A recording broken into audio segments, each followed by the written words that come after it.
Hi hello నమస్తే, నేను మీ kit. Welcome to 100 TV. మొన్న విజయసాయి రెడ్డి గారు ఒక ప్రెస్ మీట్ లో మాట్లాడుతూ నేను ఒక కొత్త ఛానల్ పెట్టబోతున్నాను అని అన్నాడు.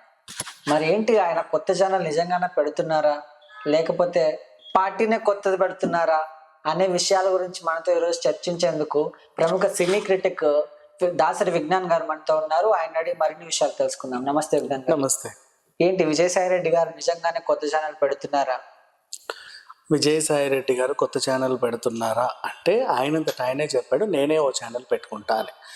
మొన్న శాంతి వ్యవహారం ఈ రంకు భాగవతం బయటకు వచ్చేసరికి చాలా మంది కూడా విజయసాయి రెడ్డి అలా, విజయసాయి రెడ్డి ఇలా అని ఇష్టం ఉన్నట్టు రాశారు. ఇష్టం ఉన్నట్టు అంటే వాళ్ళకి తెలిసిన న్యూస్ రాశారు, సోర్స్ కూడా ఉంది కాబట్టి రాశారు. ఏ న్యూస్కైనా ఒక సోర్స్ ఉంటుంది, పలానోటి చెబితే వీళ్ళు చెబుతారు, వాళ్ళంతటి వాళ్ళు ఎవరు క్రియేట్ చేయరు బేసిక్గా. సో ఆ సోర్స్ తగ్గట్టు విజయసాయి రెడ్డి ఇలా అలా అని చెప్పి వాళ్ళు మాట్లాడుకోవడం జరిగింది. ఇప్పుడు అసలు విషయానికి వస్తే, ఈ మన విజయసాయి రెడ్డి ఆ రోజు విలేకరులందరూ ఇలా అన్నారు కదా అని చెప్పి హట్ అయ్యాడు, కరిచేశాడు విలేకరుల మీద, రక్కేశాడు.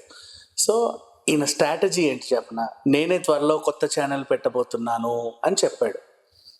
చెప్పి దాని ఉద్దేశం ఏంటంటే, ఇప్పుడు ఎవడెవడైతే గట్టిగా మాట్లాడాడో వాళ్ళతో ఒక ఒప్పందం. ఇప్పుడు వాళ్ళ దగ్గరికి వెళ్ళి, నువ్వు నాతో అలా మాట్లాడావు కదా, అలా మాట్లాడకు అంటే వాళ్ళు ఒప్పుకోరు. విజయసాయి రెడ్డి నన్ను మళ్ళీ ఇలా అడిగాడని చెప్తారు. సో ఇప్పుడేంటి, నేను ఛానల్ పెడుతున్నాను అన్నాడు కదా, ఎవరైతే ఇప్పుడు నేనున్న విజయసాయి రెడ్డికి ఆపోజిట్గా మాట్లాడా, నాకు ఫోన్ వస్తుంది అనమాట. ఏమండి మీరు చాలా బాగా మాట్లాడుతున్నారు, మా ఛానల్లో పనిచేయండి, మీకు అక్కడ ఎంత ఇస్తున్నారు? నాకు ఇంత ఇస్తున్నారు. మేము అంత ఇస్తామండి, వచ్చేయండి. వీళ్ళు ఏం చేస్తారు, ఇక్కడ ఇంతే కదా, అక్కడ ఎక్కువ వస్తుంది. ప్రతి ఒక్కడు ప్రమోషన్ కోరుకుంటాడుగా, అంతే కామన్ కదా. ఛానల్ మారితే బోల్డ్ డబ్బులు వస్తాయి, అక్కడికి వెళ్దామని చెప్పి వీళ్ళు వెళ్ళిపోతారు. అలా ఈయన గురించి ఎవరెవరైతే నెగిటివ్ మాట్లాడుతున్నారో వాళ్ళందరినీ ఎక్కువ డబ్బు ఇచ్చి వాళ్ళ ఛానల్ పిలుచుకొని వాళ్ళతో పాజిటివ్ మాట్లాడించుకోవడం ఒక స్ట్రాటజీ. అసలు నువ్వు ఛానల్ పెడతావా లేదా అనేది ఇంకోటి. నువ్వు పెట్టవు ఛానల్, పెడుతున్నాను అని చెప్పి నిన్ను అడుగుతా.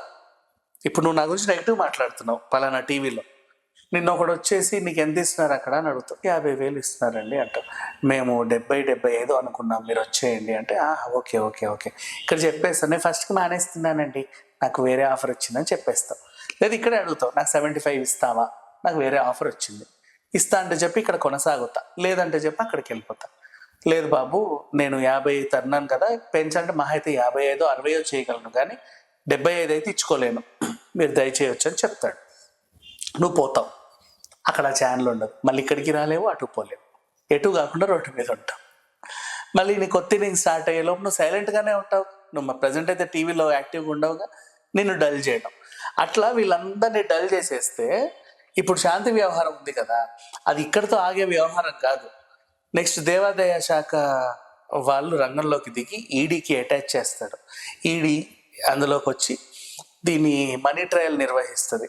ఎక్కడెక్కడ అక్రమాలు జరిగాయి, ఎన్ని భూములు దొబ్బేశారు, ఎన్ని డబ్బులు తిన్నారు, ఎవరెవరికి మళ్లించారు, ఎలక్షన్లో వాడుకున్నారు, లేకపోతే ఇంకేమైనా చేశారు, లంచాలు ఇచ్చారా, వచ్చేసారా, ఇవన్నీ, ఇల్లు కట్టారా, బంగారం కొన్నారా, దేవుడి నగలన్నీ బాగానే ఉన్నాయా, ఈ ట్రయల్ నడుస్తూ ఉంటుంది. ఇది కనీసం ఇంకొక 1-2 నెలల వరకు కొనసాగుద్ది. ఇప్పుడు ఇంత ఉంది. ఈ ఆల్రెడీ అరిచే వాళ్ళు ఇంకా ఇంకా ఇంకా ఇంకా తెచ్చి తవి రోజు చెప్పారనుకో, అప్పట్లో అవినాష్ రెడ్డి మీద న్యూస్ రెగ్యులర్గా వచ్చేది చూడు, అలా ఇప్పుడు విజయసాయి రెడ్డి మీద రెగ్యులర్ న్యూస్ వస్తుంది. సో ఇప్పుడు అరిచే వాళ్ళందరినీ గొంతు నొక్కాలి అంటే వాళ్ళు కొన్నాళ్ళు ఏ ఛానల్లో కనబడొద్దు.